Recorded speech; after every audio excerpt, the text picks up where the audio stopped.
This tutorial walks you through the full Vibe3D workflow, from a 3D model to render to fly-through. Open Vibe3D.ai and upload all scenes from your SketchUp model you already built. All your scenes will load on the left sidebar.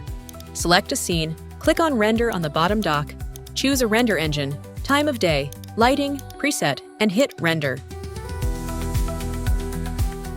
And there you go, photorealistic render generated in seconds. Next, click on Relight. Adjust the natural light by time of day, dial in your ceiling and accent lights, and fine-tune intensity and temperature. Same room, same camera, just the mood in real time. Further adjust the texture sharpness and brightness to make the scene perfect. Repeat the same workflow on all the scenes. Pick the same render engine, same time of day, same lighting, and same presets to get consistent result across all scenes of the project. Now let's bring it together with Flythrough. Add your renders to the timeline. Connect the scenes together for transitioning from one scene to another.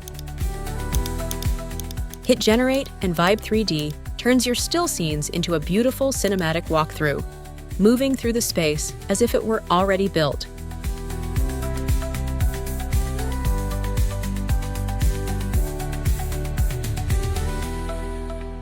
That's Vibe3D. Try it today at Vibe3D.ai.